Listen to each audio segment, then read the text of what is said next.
What's going on, guys? Cool Chain Computers here, back again with another video. And today, I'm going to be giving you guys a setup tour.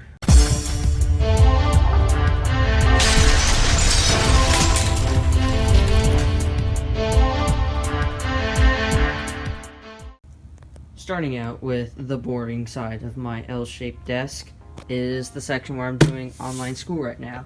So I have an old square Dell monitor that I'm using for schoolwork, so like if I'm like copying notes or something, I can drag it over here for my main monitor, so it's a lot easier. Yeah, it's just your basic Dell square monitor. So, and then down here I have a nice little Funko Pop that is Newt Scamander there, and then I just got some notebooks, math textbook, pencil, just basic school stuff. Got Kleenex over there, basic stuff. I also eat over here too, so like I'll have food here and stuff. And then yeah, on to I guess I'll cover my chair. This is some no-name Chinese chair from Walmart. Yeah, I just kind of needed one last year. I think I am for Christmas though gonna ask for maybe a nicer chair, because this guy, when you lift it back, but it squeaks a lot. And then on the ground, I got just a IKEA floor mat to roll this guy around, which is nice. On to the main section now. So first I'll start down here. I've got one Alex drawer for all my storage, and I got a bunch of drawers where it's all organized and stuff. I've got the star of the show here, my PC. Don't mind the light there, that's for recording and streaming and stuff. I'm working on trying to find a better solution, but yeah. So this PC has been updated since my update last year that got taken down when I had to restart the channel. Still rocking a Ryzen 5 2600 down there, 6 cores, 12 threads.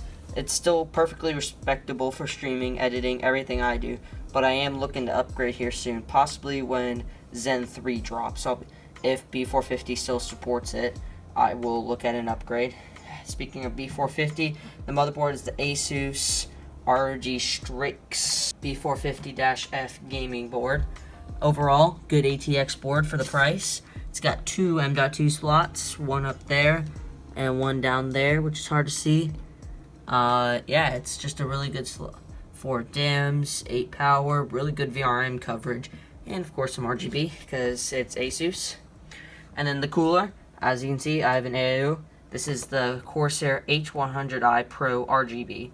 So it's 240 rad out of 280, so I'm not maximizing the potential I have, but still a great AIO, gets the job done. Over here for the memory, I have 16 gigabytes of Corsair Vengeance Pro RGB. This is they're two 8 gig sticks running at 3200 speed. Not the fastest, but for Zen Plus, it's not too bad. 3600 is ideal, but once again, Zen 2, not that bad. Storage down there, that is a WD Blue SATA Rev 3 M.2 SSD, 500 gig capacity. That's the only drive in the system. I'm probably going to get a hard drive here soon, because I am starting to run a little low on storage. And yeah, even though it's SATA Rev 3, it's still perfectly fast for what I need, and it's a nice M.2 form factor, so I don't have to worry about excess cabling.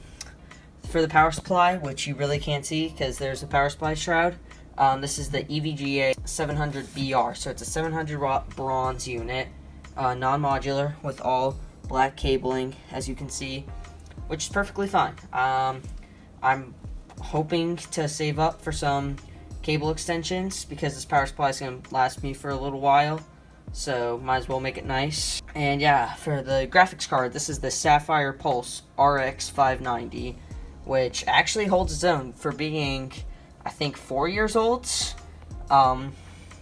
It still holds its own in 1080p gaming, which is what I do. And it's got a nice back plate. Yeah, 8-pin connector there. On the back here, it's got 2 HDMI ports, 2 display ports, and a VGA connector, which is nice for the old school monitor I'm rocking. And yeah, overall, still a very respectable graphics card for 1080p gaming. And lastly, the case. This is the NZXT H510 Black Edition. So, it's a great $70 case in my opinion. The airflow, which, as you can see, this is a solid panel. There is a decent strip of airflow on the other side. The airflow could be better. I think a mesh NZXT case would look pretty good. But still, it's a good case for $70. You get tempered glass with a really smart mount and good cable management in the back. Nothing really to complain here. On to the peripherals. And by the way, everything will be linked in the description below. So if you're curious about hooking up with any of this hardware you see here, except for that monitor, because you shouldn't buy it, yeah, links will be in the description.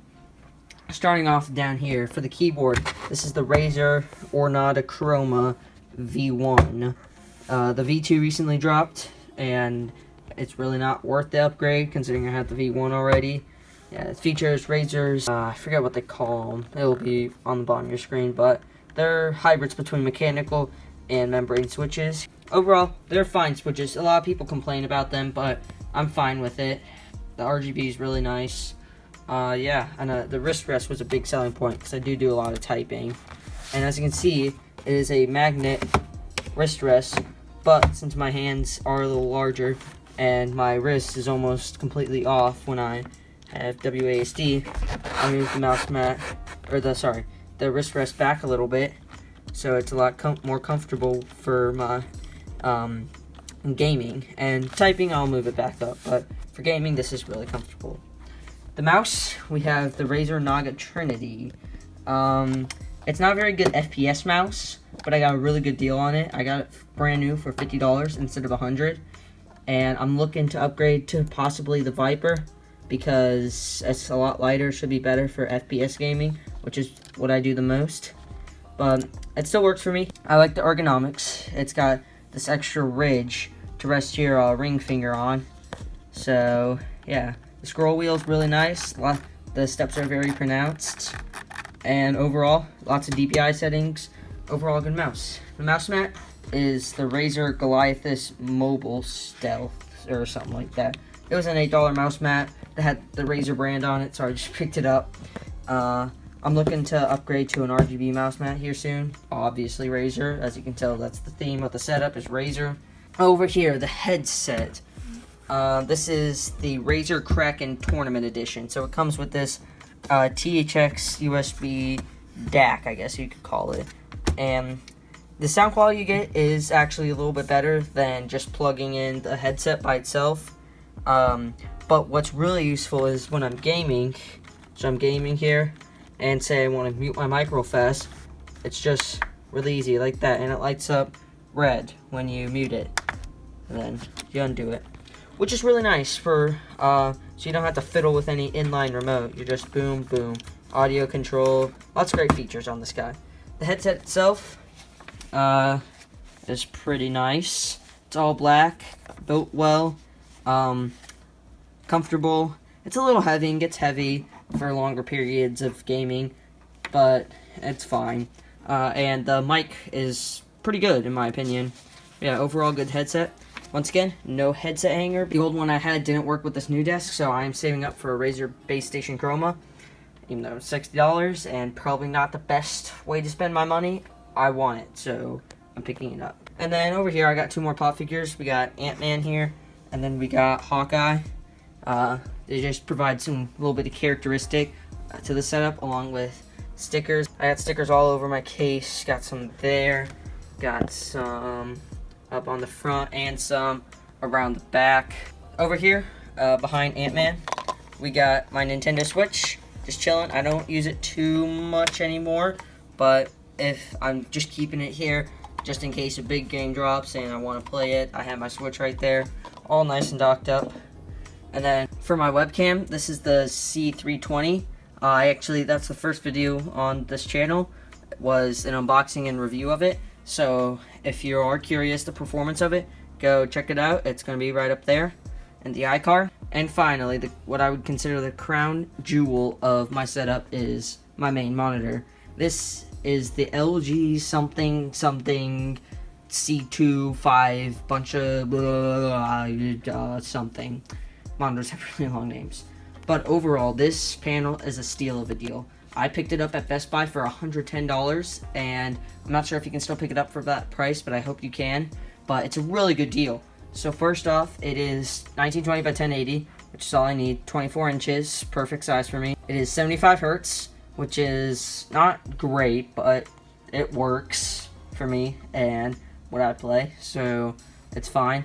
But the main selling point of this display for me was the IPS display, which you really do not see too often at 75 hertz and with AMD FreeSync for $110. So overall, I think this monitor, it really is a steal of a deal. In terms of cable management, if we get down and dirty here, it's not great, but I mean, it does work for me. It's up there. It's pretty good over here for the monitor, but it's not great. It would be nice to have some raceways up there to make it more elegant. I'm just using tape right now, as you can see right there. So yeah, I mean, it works, and I'm hiding the power strip actually behind the Alex drawer, which works out pretty nice. And that's about it for this video. So I want to thank you very much for watching. Please do comment, like, and subscribe, and help that YouTube algorithm help me get on more recommended pages. So thank you for watching, and I'll catch you in the next one. Peace.